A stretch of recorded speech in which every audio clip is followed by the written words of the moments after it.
हाय दोस्तों, कैसे हो आप लोग। Welcome to my channel. My name is Sanjay. आज फिर से एक नई वीडियो के साथ, नई जॉब अपडेट के साथ, इस जॉब की सारी डिटेल्स डिस्कस करेंगे जॉब में। चलिए स्टार्ट करते हैं वीडियो को। सबसे पहले जॉब के बारे में बता देते हैं आपको कि ये job PGCL power grid corporation of India limited की तरफ से आई हुई है। इसमें जो काम करने का तरीका कॉन्ट्रैक्ट बेसिस पे रहेगा। 24 मंथ्स का पीरियड कॉन्ट्रैक्ट है इसमें। तो चलिए हम बात करते हैं इसमें इन्होंने जो पोस्ट दे रखी है। तो सबसे पहले बता दें आपको, जो नेम ऑफ पोस्ट जो है इसमें वो है सिविल इंजीनियर, इलेक्ट्रिकल इंजीनियर और फील्ड सिविल इंजीनियर है और फील्ड इलेक्ट्रिकल इंजीनियर है। तो बात करते हैं नंबर ऑफ वैकेंसीज क्या है दोनों में। तो सबसे पहले फील्ड इलेक्ट्रिकल इंजीनियर में जो वैकेंसीज इन्होंने दे रखी हैं वो हैं 30, और फील्ड इंजीनियर सिविल में जो वैकेंसीज दे रखी हैं वो हैं 8। और इन्होंने दूसरी कैटेगरी में जो डिवाइड कर रखा है वो ID2 है। उसमें इन्होंने दे रखा है फील्ड सुपरवाइजर इलेक्ट्रिकल और फील्ड सुपरवाइजर सिविल। तो अब बात करते हैं फील्ड सुपरवाइजर इलेक्ट्रिकल में कितनी इन्होंने पोस्ट दे रखी है। वो दे रखी है इन्होंने 27। और फील्ड सुपरवाइजर सिविल में इन्होंने जो पोस्ट दे रखी है वो दे रखी है 12।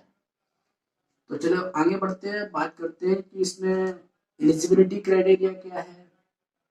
तो सबसे पहले बात करते हैं जो ID1 और 2 फील्ड इंजीनियर की जो जॉब है उसमें जो इन्होंने दे रखा है full time BTech BSc engineering in electrical discipline होना चाहिए और 55% मार्क्स होने चाहिए किसके, जनरल और OBC कैंडिडेट के। बाकी जो PWD और EWS और SC ST पासिंग मार्क्स से ही फॉर्म को अप्लाई कर सकते हैं। और इसमें एक बात और है कि इन्होंने फील्ड एक्सपीरियंस भी मांगा हुआ है। फील्ड एक्सपीरियंस जो है फील्ड इंजीनियर इलेक्ट्रिकल के लिए वो 1 ईयर का है। और बाकी आपने काम कर रखा होना चाहिए, इलेक्ट्रिकल वर्क्स में काम किया हो। और बाकी जो दूसरा है ID1 का ही दूसरा पोस्ट जो है वो फील्ड इंजीनियर सिविल में, उसमें भी सेम सेम डिसिप्लिन होना चाहिए सिविल का। सेम डिसिप्लिन में 1 ईयर का एक्सपीरियंस होना चाहिए। बाकी सेम है सब कुछ। और बात करते हैं ID2 की, बात करते हैं जो ID2 में इन्होंने दे रखा है फील्ड सुपरवाइजर इलेक्ट्रिकल के लिए। उसमें इन्होंने बोला है कि डिप्लोमा होना चाहिए कैंडिडेट से, किसी भी रिकॉग्नाइज यूनिवर्सिटी से डिप्लोमा होना चाहिए। बाकी इसमें जो एलिजिबिलिटी के लिए 55% मार्क्स पासिंग मार्क्स होना चाहिए जनरल और OBC के लिए। और बाकी EWS और जो PWD कैंडिडेट है वो पासिंग मार्क्स से ही एलिजिबल है। और इसमें भी उन्होंने एक्सपीरियंस मांगा हुआ है, 1 साल का 1 ईयर का एक्सपीरियंस मांगा हुआ है अपने, जो आपने डिप्लोमा कर रखा है उस डिपार्टमेंट से। तो चलिए आगे बात करते हैं, पे स्केल की बात कर लेते हैं।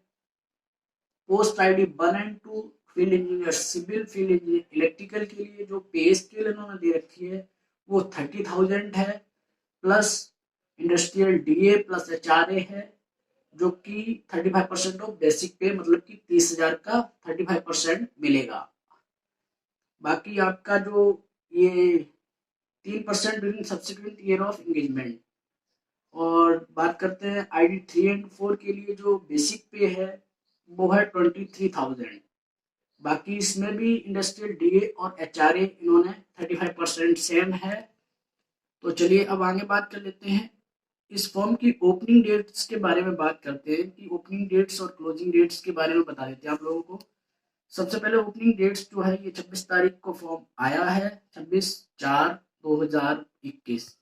और क्लोजिंग डेट इसकी दे रखी है इन्होंने 9 मई 2021 को लास्ट डेट है। 11 बजे तक आप अप्लाई कर सकते हैं। अब आपको बता देते हैं इसमें कि सिलेक्शन प्रोसेस क्या रहेगा। सिलेक्शन प्रोसेस बहुत जरूरी है। तो चलिए आते हैं, स्टार्ट करते हैं। सबसे पहले सिलेक्शन के लिए आपको इसमें एक टेस्ट होगा, इन्होंने टेस्ट दे रखा है जो कि 1 आवर का है, जिसमें 2 पार्ट हैं। फर्स्ट जो होगा वो आपके डिसिप्लिन में, जिसमें आपने डिप्लोमा या आपने बी टेक कर रखा है, उसमें 50 क्वेश्चंस होंगे आपके डिसिप्लिन के। और बाकी जो सेकेंड इनका पेपर है वो 25 क्वेश्चन ऑफ ये आपके एप्टीट्यूड वाले होंगे, जिसमें जनरल रीजनिंग और बाकी ये सब जनरल चीजें आएंगी। तो ये इनका पेपर होगा, 2 पार्ट है एक पेपर में, 1 घंटे का पेपर है। उसके बाद रिटिन रिटिन यही है। उसके बाद इंटरव्यू के लिए आपको शॉर्ट लिस्ट करा जाएगा। बाकी इंटरव्यू परफॉर्मेंस के हिसाब से ही आपको इसमें ज्वाइनिंग मिलेगी। तो चलिए बात करते हैं, क्या है कि इसमें मेरिट जो बनेगी, आपकी पूरी मेरिट वो आपके परफॉर्मेंस और इंटरव्यू पे बनेगी। इसमें आपको 40% पासिंग मार्क्स लाना जरूरी है।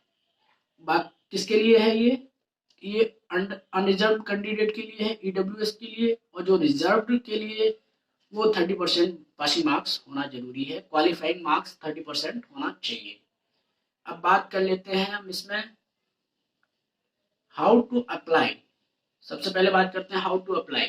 तो अप्लाई कैसे करना है, तो बात करते हैं पीजीसीएल की जो ऑफिशियल वेबसाइट है, उस पर जाके आप लोगों को अप्लाई करना है। कैरियर सेक्शन में जाके फॉर्म को अप्लाई कर सकते हो, और जिस जीमेल से अप्लाई करो वो जीमेल के आप अपडेट को चेक करते रहना, क्योंकि उधर से अगर आप शॉर्ट लिस्ट होते हो तो सबसे पहले आपके उसी जीमेल पर उधर से इंटरव्यू और रिटन टेस्ट के लिए आपको कॉल आएगा, उसमें एक मैसेज आएगा, तो आप उसको चेक करते रहिए। और वीडियो अच्छा लगा हो तो आप प्लीज़ लाइक करिए, जिससे कि हमारा मोटिवेशन बढ़ जाता है, और नई नई वीडियो आपको ऐसे मिलती रहेगी चैनल पर। और अपना ख्याल रखिए और